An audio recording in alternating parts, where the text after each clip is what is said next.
L'exercici ens dona una funció logarítmica i ens demana el seu domini i si té asímptotes verticals.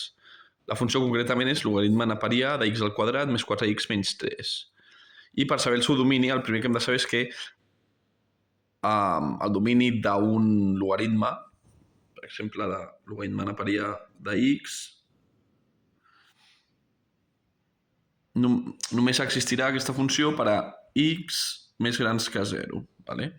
La x no pot valdre ni 0 ni ser un número negatiu. Per què? Perquè si el logaritme d'x ha de ser un valor, o bé ha de tenir un valor, podem expressar aquesta igualtat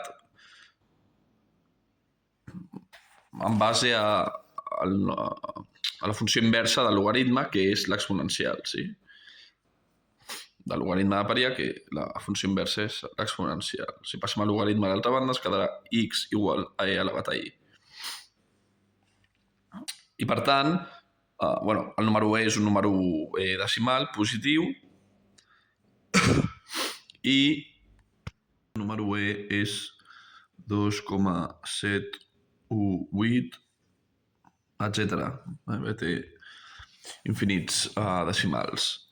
Però el que ens interessa saber del número e és que és un número decimal positiu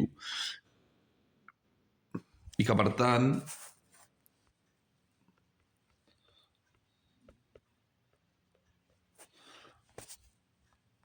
quan expressem la x com a e elevat a i, aquesta x veiem que només podrà ser positiva. Per què? Perquè si elevem aquest número decimal a un número positiu, sent la i un número positiu, doncs el resultat serà un altre número positiu. Si elevem la e a 0, sent la i 0, el resultat serà 1, o sigui, qualsevol número elevat a 0 és 1. I si elevem la e a un número negatiu, seguirà sent un número positiu entre 0 i 1. Sí? Per exemple, si elevem e a la menys 5,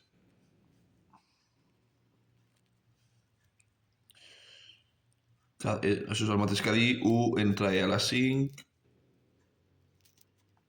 i això, doncs, és un número positiu que això està entre 0 i 1, simplement.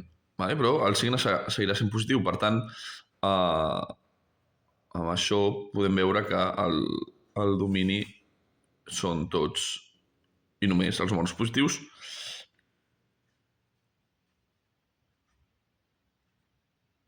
Per sobre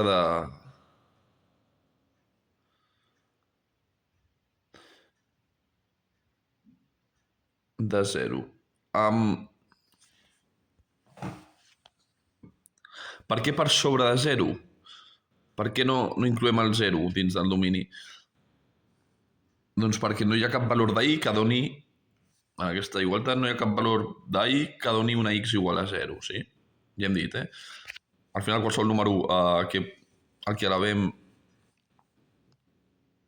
el número e, sigui positiu, negatiu o 0, ens donarà un resultat positiu i en cap cas ens donarà 0. Vale? Per tant, el domini de la funció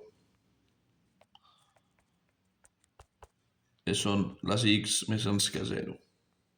Però en aquest cas concret, el que hem de veure, doncs, és que el polinomi dins del logaritme, en quins casos serà 0 o menor que 0, perquè en aquells casos serà quan la funció no pugui existir. Sí? Per tant, el que hem de fer realment és agafar el polinomi dins el logaritme i mirar quan serà menor o igual a 0. Sí? Els casos en els que no pot existir. Sempre buscar el domini d'una funció és fer tot el contrari, no és mirar tots els punts o buscar tots els punts on existeix la funció, sinó tot el contrari, és buscar quins punts no existeix la funció i, per tant, el domini seran tots els punts, tots els reals, per exemple, excepte aquells punts o aquells rangs en els quals sabem que segur no pot existir la funció. Vale? Per tant, bé, aquí veiem que això és una equació de segon grau.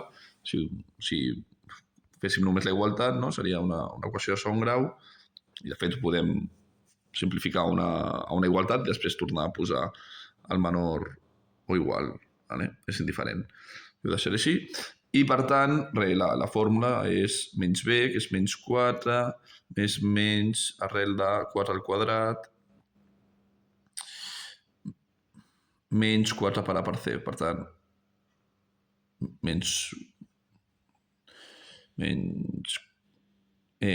4 per 1 per menys 3. Per tant, més 3 per 4, 12. I tot això entre 2a, que és 2. I això ens queda menys 4, més menys 16. Perdó, això és negatiu. És b al quadrat més 4ac, per tant, com és negatiu, el 3 queda tot negatiu, entre 2, menys 4, més menys 16 menys 12, 4, arrel al quadrat, entre 2, i això és menys 4, més menys 4 és 2 al quadrat, arrel de 2 al quadrat és 2, tot això entre 2, menys 4, bueno, això queda menys 2, més menys 1, sí, 4 entre 2 és 2, 2 entre 2 és 1, això ens queda dues solucions, menys 2 més 1, que és menys 1, o menys 2 menys 1, que és menys 3.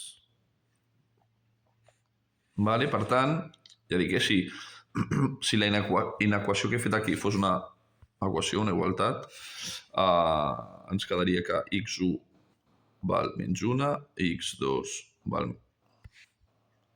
menys 3. I per aquests valors el polinomi val 0. Sí? Quan x val menys 1 o menys 3, val 0. Però no només ens interessa quan val 0, sinó també quan val menys que 0. Per tant, no? Podríem haver fet tot aquest procediment amb la desigualtat i ens quedaria això.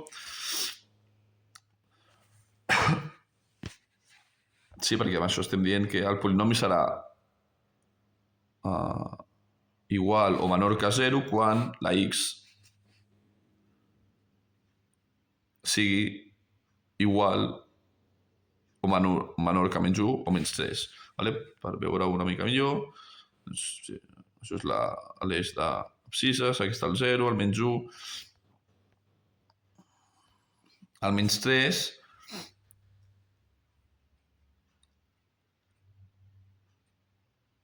la funció no existirà ni en el menys 1 ni al menys 3, però ni per sota del menys 3 ni per sota del menys 1. Vale? Per tant, realment és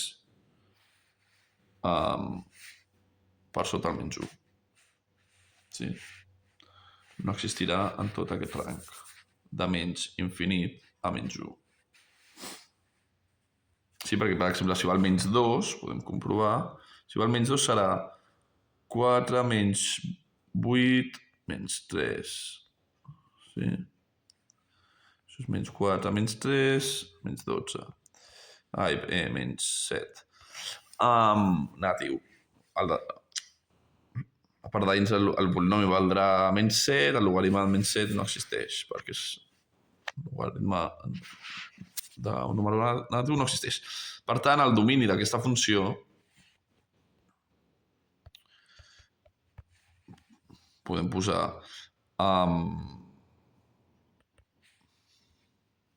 per exemple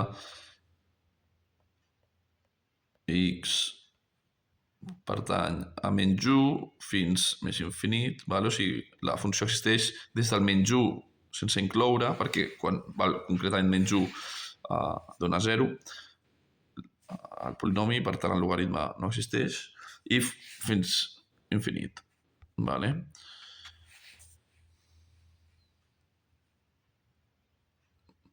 Sí, podem posar això, també podem posar que la x està entre menys 1 i entre més infinit.